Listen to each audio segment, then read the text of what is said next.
नमस्कार, मैं हूं संजय ओझा और आप देख रहे हैं टॉक ऑफ भारत। दोस्तों, एक बड़ी खबर को लेके आप सबके बीच में हूं और एक जो आम आदमी की जो बातें होती हैं, उनका जो दर्द होता है, आज कोशिश है कि उस दर्द को, उस संवेदना को आप तक ला सकें। आप सभी जानते हैं कि देश के प्रधानमंत्री ने सेकेंड टर्म में उन्होंने अपने जो सांसद हैं, उनको हर एक सांसद से अपील की थी कि हर एक अपने संसदीय क्षेत्र में एक गाँव को गोद लिया जाए, जिसको कि आदर्श ग्राम बनाया जाए। इसी कड़ी में चतरा के जो सांसद रहे हैं 2 बार के सुनील सिंह साहब ने लातेहार जिला के एक चंद्रा प्रखंड में कामता गांव जो है, वहाँ एक गांव को गोद लिया था जो आदिवासी बहुल इलाका रहा है। जैसे ही अनाउंसमेंट हुआ कि सांसद ने इस गांव को गोद लिया है, गांव के लोगों में एक खुशी का माहौल था। लगा कि अब विकास की जो बहार है उनके पंचायत में आएगी, उनके गांव में आएगी। लेकिन 17-18 का यह जो आश्वासन रहा, आज 2025 आ गया है, अब नए एमपी भी आ गए हैं, लेकिन विकास की जो बागडोर थी, वो आश्वासन का जो पिटारा था, वो बंद डिब्बा में ही कैद होकर रह गया। विकास का जो आधार तक नहीं दिखाई नहीं दिया। न स्वास्थ्य संबंधी बदलाव दिखाई दिया, न सड़क आई, न बिजली आई, न पानी आई। तमाम जो सवाल रहे हैं गांव के लोगों का, बड़ा सवाल रहा है। तमाम चीज़ों को लेके गांव के जो लोगों ने, पंचायत जो समिति हैं, उनकी अगुवाई में जमीन समाधि सत्याग्रह की शुरुआत हो गई है। जी हाँ, जमीन समाधि सत्याग्रह अनिश्चितकालीन जो अनाउंसमेंट है, गांव के लोगों ने कर दिया है। कई बार प्रखंड मुख्यालय के गांव के लोगों ने दौरा किया, जिला मुख्यालय के अधिकारियों से बातचीत की, लेकिन आम ग्रामीणों की जो आवाज़ है, आज इस माहौल में बहुत कम ही दिखाई देता है जहाँ के लोगों की सुनवाई होती है। अंत में जो ग्रामीण थे, उन्होंने जमीन सत्याग्रह का एक रास्ता चुना, संघर्ष का रास्ता चुना। तमाम जो स्टेटमेंट है हम भी दिखाएंगे कि आम वहाँ के जो लोग हैं, उन्होंने क्या कुछ कहा है, तमाम मसला पे। अभी हमने जो वर्तमान के सांसद हैं चतरा के कालीचरण सिंह साहब, उनको भी हमने फ़ोन की, उनके प्रतिनिधि से हमारी बातचीत हुई है। वो उनके प्रतिनिधि का कहना है कि साहब दिल्ली में है, और एक दूसरा नंबर दिया गया हमको, उस पर भी हमने कई बार ट्राई किया, लेकिन उनका जो नेटवर्क है वो लग नहीं पा रहा है। जो पूर्व के सांसद हैं सुनील सिंह साहब, उनसे भी हमने बातचीत करने की कोशिश की, लेकिन सुनील सिंह साहब का भी जो मोबाइल नंबर है वो ऑफ बता रहा है।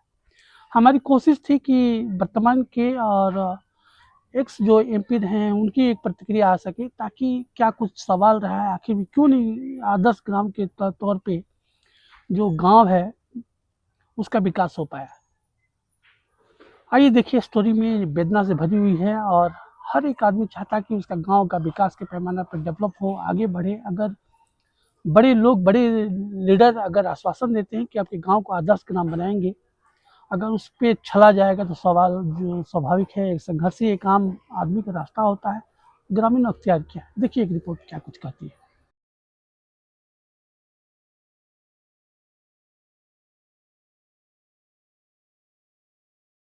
यहाँ के महिलाओं को खासकर जब प्रसव पीड़ा होती है तो उन लोग को अस्पताल ले जाने में बहुत सारी दिक्कतें होती है।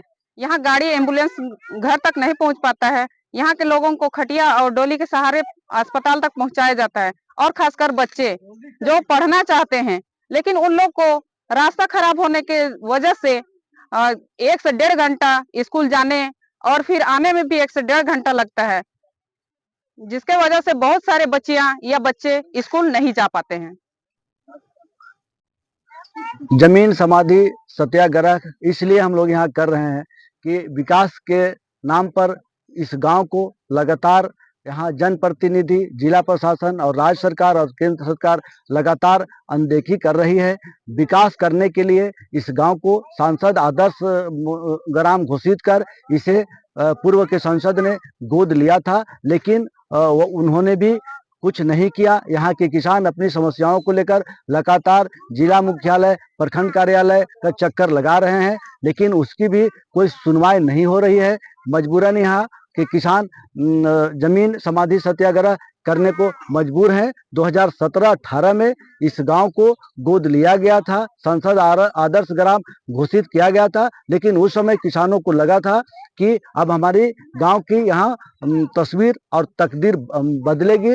लेकिन 6 वर्ष हो गए इस गांव को गोद लिए हुए, लेकिन आज भी यह गांव एक कहा जाए तो यह गोद में ही है। थोड़ा सा भी यह गांव आगे नहीं बढ़ा है और इसी कारण हम लोग लगातार यहाँ विकास के नाम पर ठगा महसूस कर रहे हैं। इसको लेकर हम लोग जिला प्रशासन को, राज्य सरकार को जगाने के लिए, अपनी बात वहां तक पहुंचाने के लिए हम लोग जमीन समाधि सत्याग्रह करने को मजबूर हैं। हमारे चटवा गांव में आदर्श ग्राम से हम तो खुश नहीं है, क्योंकि सांसद जो है कि हम लोग के लॉलीपॉप देख हम लोग को ठग दिया हुई सोलर योजना लगाकर।